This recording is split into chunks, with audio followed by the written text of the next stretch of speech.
Anthropic agrees to pay Elon Musk $1.25 billion a month just for computing power.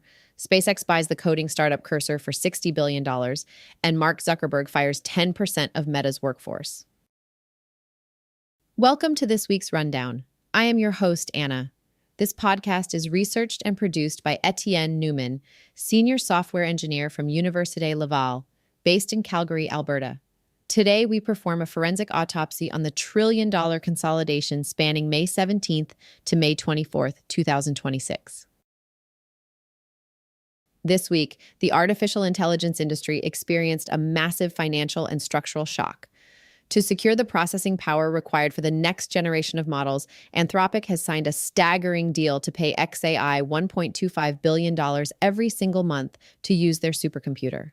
Meanwhile, SpaceX is attempting to monopolize the future of software by acquiring the AI coding startup Cursor for $60 billion right before SpaceX launches a historic IPO valued at $1.75 trillion. But as the capital flows to infrastructure, the human labor market continues to bleed. Meta has laid off 8,000 employees. LinkedIn cut 5% of its staff, and the GitHub supply chain was breached, exposing thousands of corporate repositories. Before we dive into the data, I have a brief strategic request. The algorithms governing the app you are listening on right now dictate what intelligence reaches your feed. To ensure you never miss our highest-rated episodes, the simplest thing you can do is hit that follow or subscribe button. It is a completely free action that takes just 1 second, but it is the single most effective way to help us scale this independent research. Please take a moment on your app right now and subscribe to the DJAMGAMIND channel. Let's unravel the week. Before we begin today's briefing, a note for the brands listening. If you want to reach the true architects of the AI revolution, the technical leaders actually building the stack, not just the tourists, DJAMGAMIND offers select premium partnership opportunities. Let us position your product directly in front of the ultimate technical buyer. Visit jamgamind.com/partners. Imagine renting an entire city's power plant from your biggest rival, signing a contract to pay them over $1 billion a month, just to ensure your own company survives the year. Which sounds completely absurd, right? But that's exactly what's happened. It is not a hypothetical scenario at all.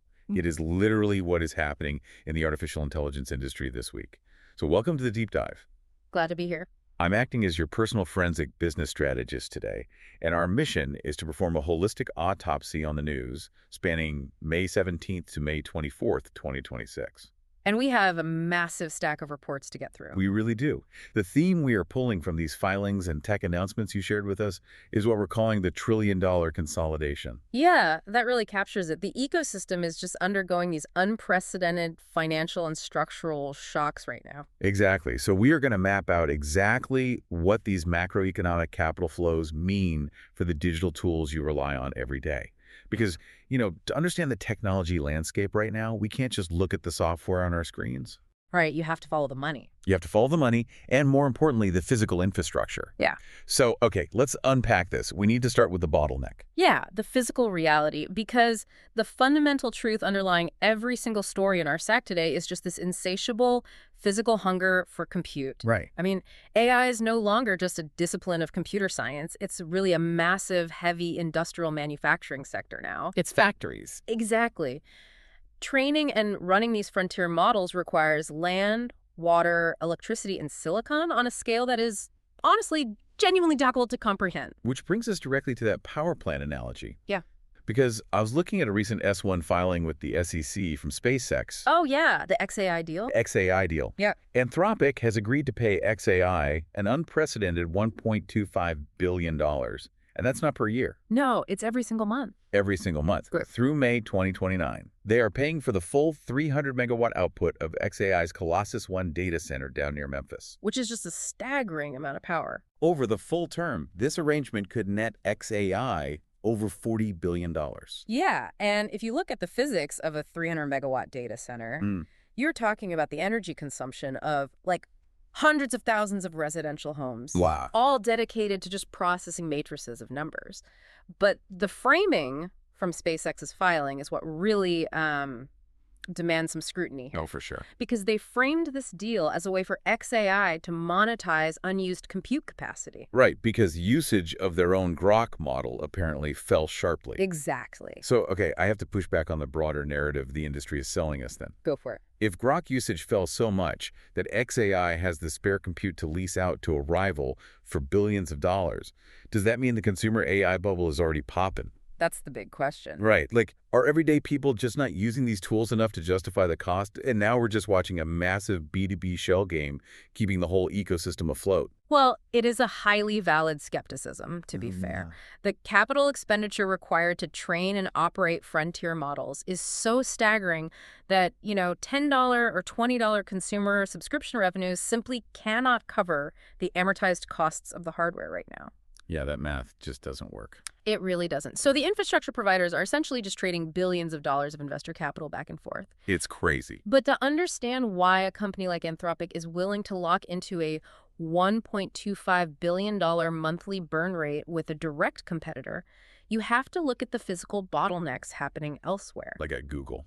Specifically at Google, yeah. Right, because our sources highlight that Google's own researchers, including their elite teams at DeepMind, they're literally stuck in an internal queue waiting for access to tensor processing units. Their TPUs. Yeah, they're TPUs. But why can't a multi-trillion-dollar company like Google just buy or build more chips to clear the queue? Because you run into the literal physical limits of the global supply chain and local power grids. You can't just order a data center on Amazon Prime. Exactly. You really can't. So Google is rationing compute internally because they're already committed to selling bulk access to outside customers like Meta and Anthropic. Ah, so the outsiders get priority over their own researchers? Right. And the internal squeeze is so severe that prominent researchers are actually leaving Google for startups just to get their hands on computing power.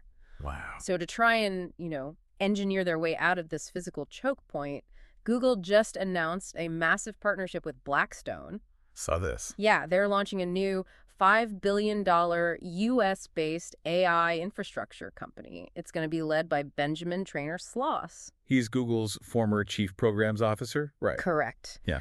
And they are aiming to bring 500 megawatts of capacity online by 2027. And at the exact same time, Google is aggressively defending its current territory. I mean, they just filed an appeal against its federal search monopoly ruling. Yeah, telling the court it won its dominance, quote, fair and square. Fair and square. Right. So we have billions flowing into data centers, massive corporate alliances to build power grids, and then we have the absolute stark contrast of how the human beings at the very bottom of this pyramid are being treated. It's quite a shift. It is. Let's go back to xAI. The company about to rake in $40 billion from Anthropic. Oh, the tax return story. Yes. 2 months ago, xAI asked its employees to hand over their personal U.S. tax returns to train the Grok model. Which is wild. In exchange, they promised a $420 payment. And remember, these are highly sensitive documents containing Social Security numbers and financial data. Right. And as of today, they haven't paid the employees. Yeah, and the total bill to pay those employees is likely in the low six figures. Way up in the bucket. Right. Yet it sits unpaid, while billion-dollar infrastructure deals are executed flawlessly by the exact same management structure. Wow. It reveals exactly what this ecosystem currently values, and more importantly, what it views as a highly expendable resource: human data and human labor. Which transitions us perfectly from the cost of hardware to the cost of human capital. Because these massive power bills have to be funded somehow. They do. And corporations are doing it by fundamentally reallocating their operating expenses. And right now, that means people. Let's look at Meta. The layoffs. Yeah. Mark Zuckerberg just sent a company-wide memo warning his staff that, quote, success isn't a given. Yeah. He hit send on that message on the exact same day that Meta laid off 10% of its entire workforce. That is roughly 8,000 human beings. And at the exact same time, they're reassigning 7,000 remaining workers into 4 new divisions, explicitly labeled as AI native. It's just wild. We're seeing the organizational chart of the modern tech company being fundamentally rewritten. Absolutely. AI is no longer a peripheral research and development project at these companies. It is the core engine. Right. And it's actively cannibalizing traditional operational workforces to fund its own physical infrastructure. I mean, the software engineers and middle managers who built the social media era are finding their roles completely redundant. And the human resources head at Meta, Janelle Gale, she noted that the severance for laid-off U.S. employees is 16 weeks of pay plus 2 extra weeks per year worked. Right. But let's apply some forensic strategy to the corporate messaging here. You have a company executing mass layoffs, upending thousands of lives to pivot toward an experimental technology that burns billions of dollars a month in electricity. Yeah. It just feels intensely cynical to me. It's like they're tearing down the house to feed the furnace and essentially telling the displaced residents they should be grateful for the warmth of the fire. I mean, it is the brutal mechanical reality of the automation trend. The digital skills that were prized for the last 2 decades are just being devalued. Yeah. But if you look at the complete opposite side of the spectrum, the physical layer, the hardware sector is experiencing an unprecedented boom. Oh, the Samsung story. While software companies are purging staff, the people building the physical chips are being showered in cash.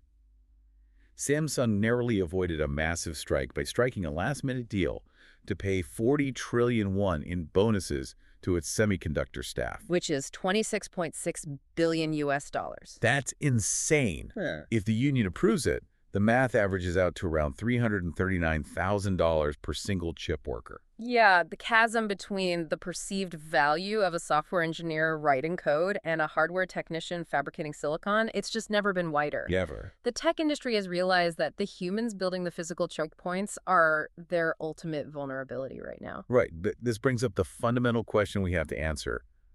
Why?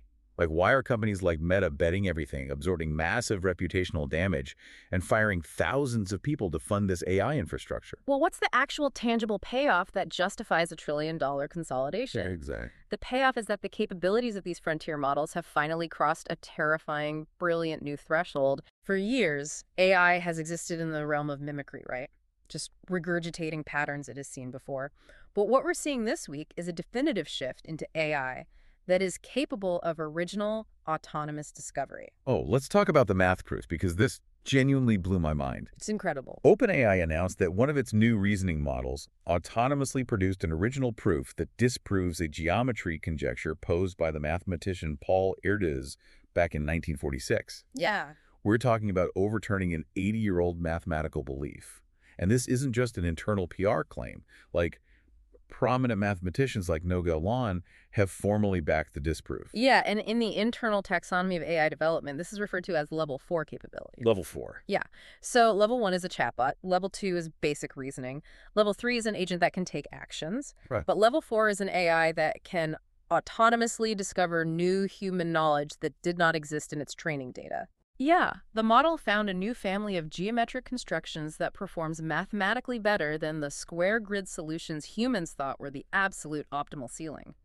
It is autonomously solving open math problems. Which is just a massive leap. It is, and this leap in capability explains the massive shifts in engineering talent we're seeing. I mean, Andrej Karpathy, a prominent AI researcher and a founding member of OpenAI, he just left his own education startup to join Anthropic. Oh, right. Specifically citing his awe at the recent progress of agentic AI for coding. And that perfectly contextualizes the wildest acquisition news of the week. Right. Because SpaceX is preparing to acquire the AI coding startup Cursor for $60 billion. Right.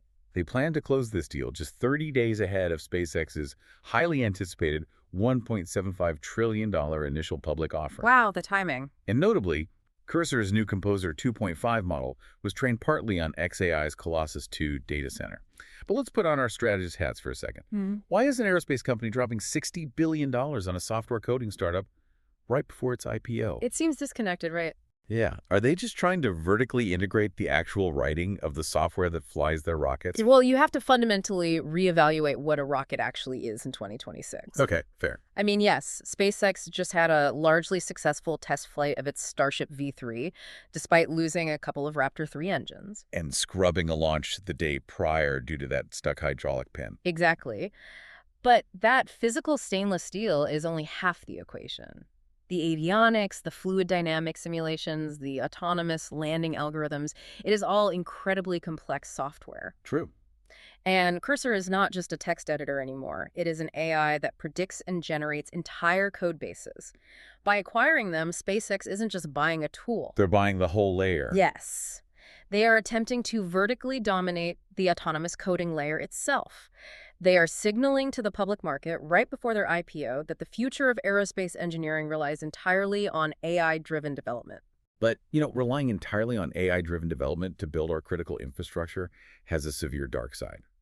Which brings us to the chaos of code, security, and geopolitics. Yeah, this is the scary part. Because autonomous coding and autonomous bug hunting sound incredibly efficient until they go wrong. GitHub just confirmed that 3,800 of its internal repositories were stolen by a hacker group called Team PCP. Ah, right. And the mechanism of the breach. An employee installed a Poison VS Code extension.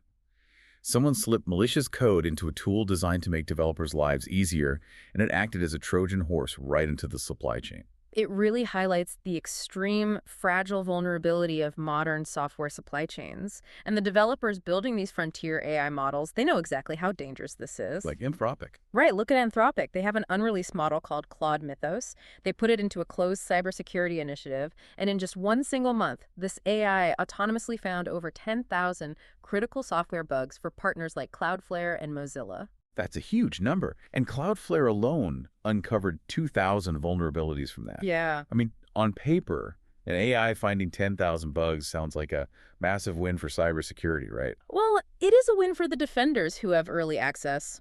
But Anthropic is explicitly refusing to release Claude Mythos publicly. Because it's too dangerous. Exactly.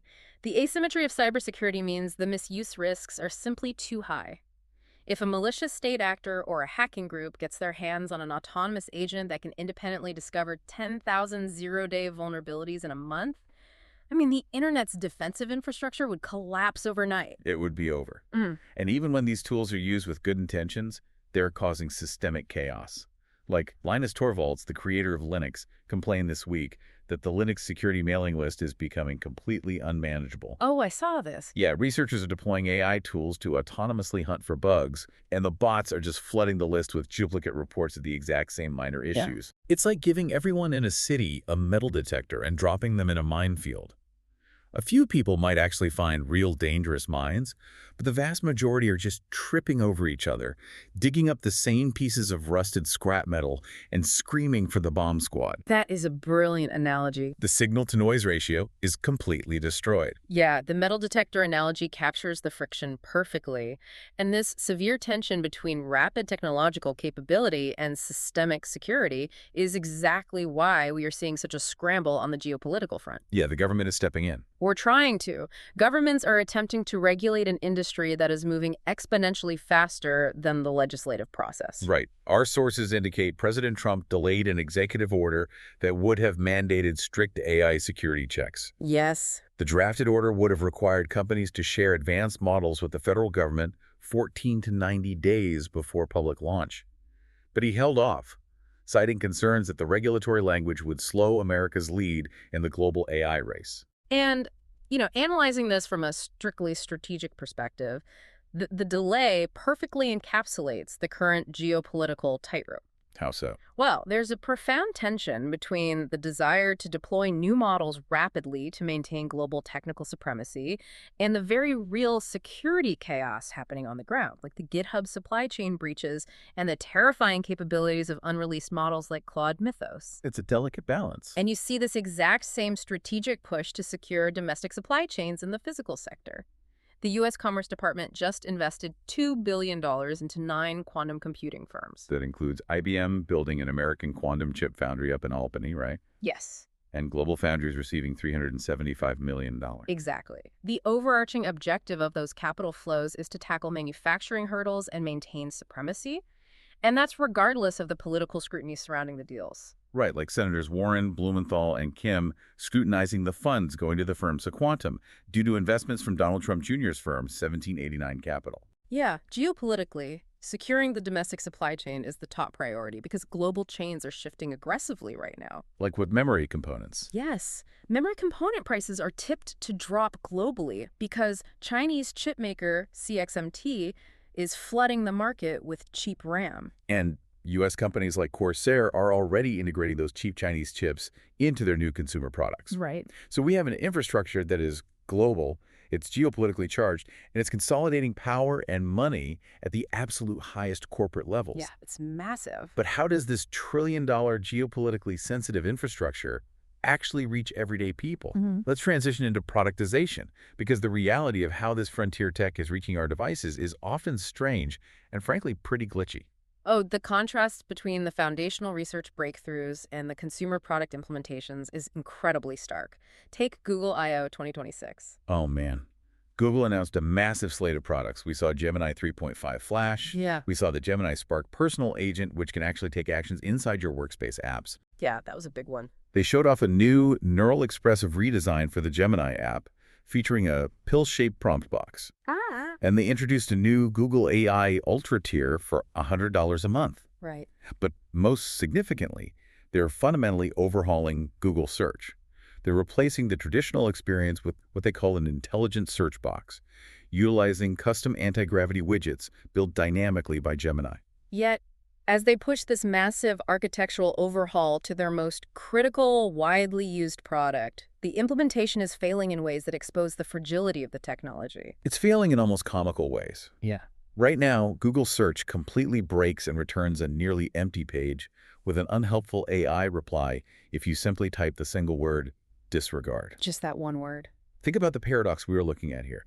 We have an AI ecosystem that is autonomously disproving 80-year-old geometric mathematics. But if you type the word disregard into Google, the most powerful and heavily funded search engine in human history literally blanks out. It perfectly illustrates the intense friction of productization. It really does. Building a frontier model that understands deep geometric mathematics in a sterile lab environment is a fundamentally different engineering challenge than building a reliable, fail-safe consumer interface. Right. Because that interface must process billions of unpredictable human edge cases every single day.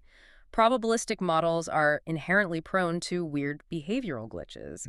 And you see this divergence in how different mega-cap companies are choosing to apply the technology. Apple, for instance, is highly focused on integrating AI into accessibility and privacy, rather than overhauling their entire interface. Yes. Apple is rolling out a new Vision Pro feature that is genuinely incredible. It allows ALS patients to control motorized wheelchairs using the headset's advanced eye tracking system. That's a huge deal. Pat Dolan, who has lived with ALS for 10 years, called the feature life-enhancing, noting that the simple ability to drive his own power wheelchair using his eyes is, quote, gold. And on the privacy side, Apple is revamping Siri for iOS 27 to automatically delete chat conversations by default, explicitly to differentiate themselves from rivals who continuously harvest user interactions to train their next models. While Apple focuses heavily on targeted utility and privacy guardrails, other platforms are leaning heavily into the automated generation of synthetic content. We're seeing a flood of it. Yeah. Meta quietly launched an app called Forum, which is essentially a Reddit clone for Facebook groups, but it's heavily driven by AI assistants that pull answers and moderate the content. Right. Spotify partnered with Universal Music Group to launch a feature where listeners can easily generate AI song covers and remixes. I saw that too. And Amazon rolled out a feature for Alexa Plus, where you can just ask your smart speaker to generate a custom, fully voiced AI podcast episode on demand. Which creates an entirely new systemic problem for the public, verifying what is actually real. Exactly. As the internet becomes saturated with synthetic media, the value of authenticity skyrockets. Which is exactly why OpenAI just announced they are adopting the C2PA open standard and partnering with Google to add Cynthia-eyed invisible watermarks.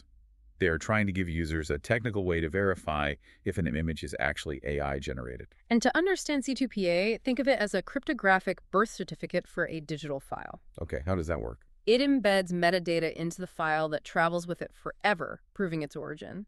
It's an attempt to build a trust layer back into an internet that is rapidly losing its grounding in reality. Yeah, we definitely need that. And speaking of OpenAI, we have to mention the conclusion of the massive legal battle that was hanging over their operations. Oh, the Musk lawsuit. Yeah. Elon Musk lost his $134 billion lawsuit against Sam Altman and OpenAI. After a grueling 3-week trial, the jury deliberated for less than 2 hours. 2 hours on a $134 billion case. That's wild. Right. The judge completely dismissed his claims and basically told his lawyers on the record that she could throw out any appeal on the spot. The speed of that deliberation is telling. It represents a massive clearing of the legal runway for OpenAI. Right. It means the courts are not going to interfere with the current trajectory, allowing OpenAI to focus entirely on maintaining their lead in this exact trillion-dollar consolidation we've been tracking today. Well, it has been a dizzying amount of movement for just 7 days. Let's summarize the forensic journey we just took. Let's do it. We started with the hard physical economics. Anthropic committing to pay xAI $1.25 billion a month for a massive power plant of compute, while Google researchers wait in queues because of physical grid limits. Yeah. We analyzed the human cost, with Meta cynically laying off 8,000 people to fund their infrastructure pivot, while Samsung hands out $300,000 to $39,000 bonuses to the hardware workers actually fabricating the silicon. The contrast is crazy. We saw the terrifying brilliance of the capabilities. Yeah. OpenAI disproving an 80-year-old math conjecture, and SpaceX buying a coding AI for $60 billion to automate the engineering of rockets. Right. And finally, we tracked the chaotic geopolitical scramble for security, all while the consumer products we actually use managed to be both life-changing for ALS patients and completely broken by a single word, like disregard.